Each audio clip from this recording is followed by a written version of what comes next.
হাসিনা বলে দেখছি অনেকবার দুর্নীতির ব্যাপারে জিরো টলারেন্স, মাদকের ব্যাপারে জিরো টলারেন্স, সব জিরো, জিরোর উপরে উঠেই না, 1% না, জিরো টলারেন্স, সব জিরো হয়েছে, কোনোটা হয় নাই। আবার আওয়ামী লীগের প্রথম আমলে শেখ মুজিব যখন ছিলেন জীবিত, তখন আমাদের জ্ঞান গর্মী কিছু আছে, প্লাবান ছিলাম, বাট বুঝি বলা হয়েছিল লাল ঘোড়া দাবড়া বেড়ে গেছে আমার উপর দেশে।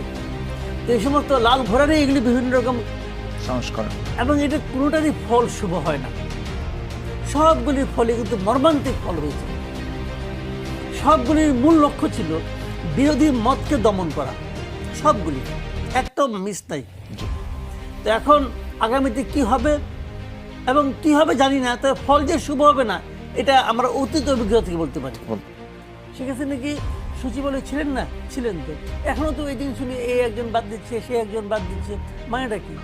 মানে তার মধ্যে আবার শেখ হাসিনা জেগে উঠছে, তাকে সরাই দিচ্ছে, অথবা জেগে উঠলেও সে হয়তো লুকিয়ে আছে, সে থেকে যাচ্ছে, চলছে। তো আমি একটা সিম্পল একটা এক্সাম্পল বলি আপনাকে। আমি এদেশের নির্বাচন ব্যবস্থার জন্য সবচেয়ে কলঙ্কজনক নির্বাচন যদি আমি বলি 2014, 18 এবং 24। আচ্ছা, এই নির্বাচনগুলো কে বাস্তবায়ন করেছে? শেখ হাসিনা প্ল্যান অনুযায়ী প্রত্যেকটা জেলার যে, আমি যদি ডিসিগুলিকে ধরি, 64 জেলার যারা ডিসি ছিল তারাই তো মোটামুটি আপনার রিটার্নিং অফিসার থাকে। তো এই 14, 18 এবং 24 যারা ডিসি ছিলেন, এই প্রত্যেকটা এক একটা করে শেখ হাসিনা। তাদের মধ্যে কয়জনকে আপনি বাদ দিতে পারছেন?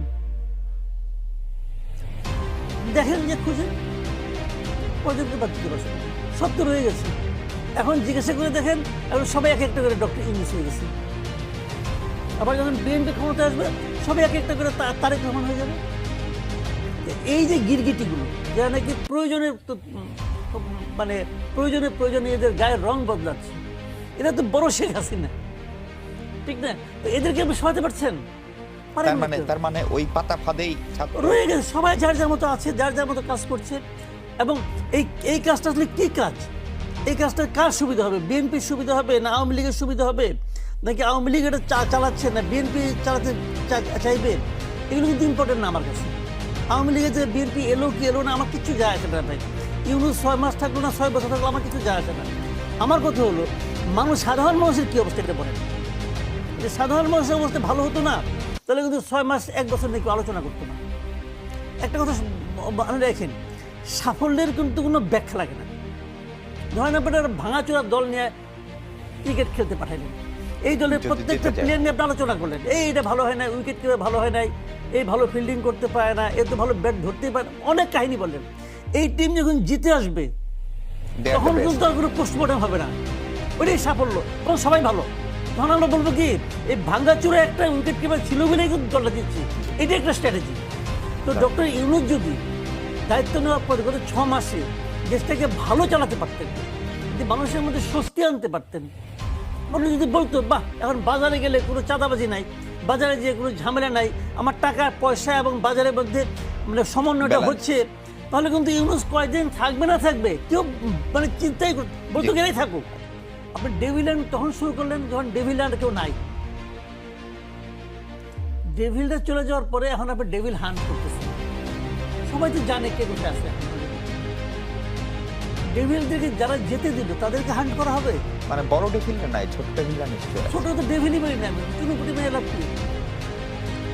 এখন কি হবে জানেন, এখন একটা রাজনৈতিক হয়রানি হবে। একটা রাজনৈতিক হয়রানি কাকে বলে? বিএনপির নেতা একদম আশেপাশে জিজ্ঞাসা করে দেখেন 16 বছর তাদের মধ্যে কি গেছে।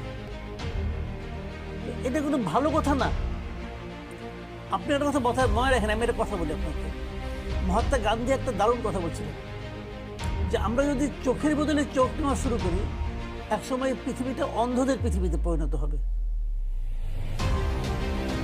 তো এখন যেটা হচ্ছে, আপনি ডেভিল্যান্ড করবেন। আচ্ছা বলেন তো, ওবায়দুল কাদের 1 মাসেরও বেশি সময় সিলেট এলাকায় ছিলেন, এটা আমরা সবাই দেখতেছি, জানতেছি, বুঝতেছি, আকার ইঙ্গিত পাচ্ছি। সিলেটে কিংবা যশোরে, আমি প্রথম সিলেটে শুনছি, আমরা ম্যাক্সিমাম সময় ধরলাম যশোরে। এই যশোর অথবা সিলেট, যেটাই ধরি, দুই প্রান্তে যেটাই হোক, কোথায় ছিলেন খোঁজার চেষ্টা করা হয়েছে? চেষ্টা করা 60 জন লোক নিয়ে ক্যান্টনমেন্টে ছিলেন, কারা ছিলেন, কেন থাকলেন না, পরে আর কোথায় গেলেন? কেউ খোঁজার চেষ্টা করছে? কেউ জানে কোন 60 জন লোক ছিল ওখানে? কেউ জিজ্ঞাসা করেছে কোন 60 জন লোক ছিল? আপনারা কেন তাদের তালিকা দিচ্ছেন না, কেউ জিজ্ঞাসা করেছে? করেনি তো, সবাই নিরাপদে জায়গার মতো চলে গেছে। চলে যাওয়ার পরে এখন আপনার নাটক করতে পারছেন, আমি ডেভিল হান্ট করবো। ওকে ফাইন, আমি খুব খুশি আপনি ডেভিল হান্ট করেন। ডেভিল হান্টের ফল কী হবে? এখন আমরা কী কী সমাজে কী কী প্রবলেম আমরা দেখছি, বেপরোয়া চাঁদাবাজি দেখছি, কিন্তু কারণ বাজারে যান চাঁদা আছে, ঢাকার ফুটপাতে যান চাঁদাবাজি হচ্ছে। আমি দেখতে চাই যে ডেভিল হান্টের কারণে চাঁদাবাজি কমে কিনা। সেটার জন্য তো আপনাকে নিশ্চয়ই সময় দিতে হবে। আবার আরেক হানিমুন বিয়ে কয়টা করাবেন ভাই? 2 দিন পর টাকা হানিমুন নিয়ে আসবেন, 6 মাস হানিমুন গেল, আবার ডেভিল হান্টের হানিমুন হবে। সরকারের হানিমুন, ডেভিল হান্টের নতুন হানিমুন আরেক মাস, আরো 6 মাস। ভাই এই সমস্ত নাটক কি বলবার, নাটক কম করা উচিত। শুনেন, ওনাদের আমলে একবার হয়েছিল clean heart, operation clean heart 2004 বুঝছিল তো? উনি নিজেও বলবেন না এটা খুব ভালো ফল আসছিল। আমাদের বঙ্গবন্ধুর নামে প্রতিষ্ঠান যদি থাকে, যে এই ভাঙচুর থেকে গাজীপুরের ভাঙচুর, সেখান থেকে সমন্বয়কদের উপর হামলা, এবং তারপরে এর জন্য কি ডেভিল হান্ট? গাজীপুর থেকেই তো মূলত শুরু। এবং না, ডেভিল হান্ট দেখেন, আমি বলি আপনাকে, আমি দেখেন গাজীপুরের বিষয়গুলো খুব কনফিউজিং কিন্তু। হ্যাঁ, আমি আপনাকে একটা জিনিস বলি, দেখেন আইন জিনিসটা কি বলে না যে আইনের চোখ অন্ধ। আইনটা দেখবে না কাজটাকে আবার ভাতিজা করলো নাকি আমার শত্রুর ভাতিজা করলো, তা কিন্তু দেখবে না। আইন দেখবে কাজটা কি হলো।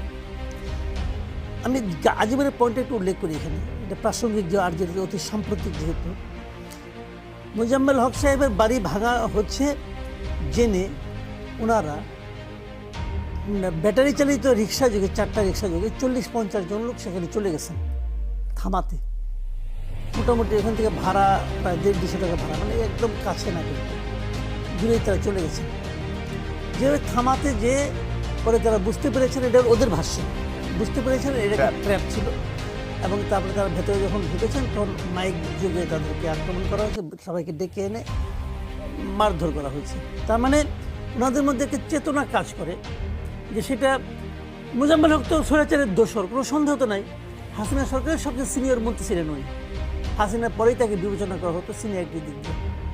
তো উনি তো স্বৈরাচারের দোসর ছিলেন, যে দোসরের বাড়ি ভাঙছে, কিন্তু এরা মনে করছে এটা ভাঙা উচিত না, কারণ ভাঙলে সরকার ভাঙবে, মানুষ কোনো আইন নিজের হাতে তুলে নেবে। এই তো জিনিসটা, মূল নীতিটা তো এটাই।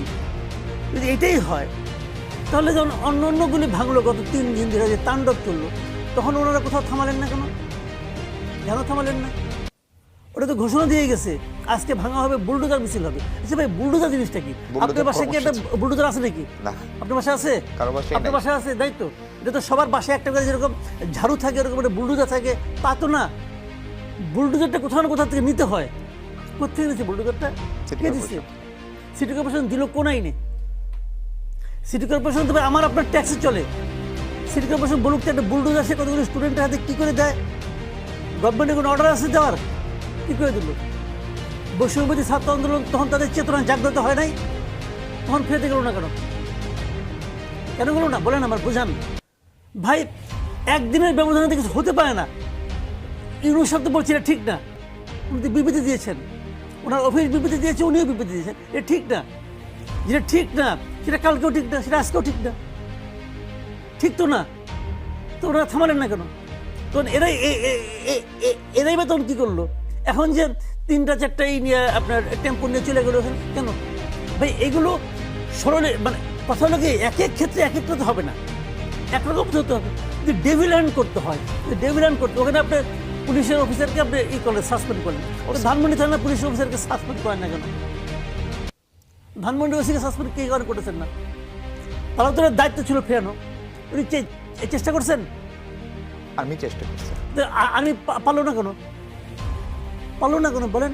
তাহলে আর্মি এনে কম ছিল প্রয়োজনের তুলনায়, কম আসলো কেন? আর্মি বুঝতো না কেন? আর্মি অফিসার তো ডেভিল হ্যান্ড করেন। কে ডেভিল? ডেভিলটাকে, ডেভিল হলো সেই লোকটা যেটা একটা স্বাভাবিক যে মানুষের গতি প্রকৃতির স্বাভাবিক যে জীবনযাপন সেটাকে ক্ষতিগ্রস্ত করে, সেটাকে বাধাগ্রস্ত করে।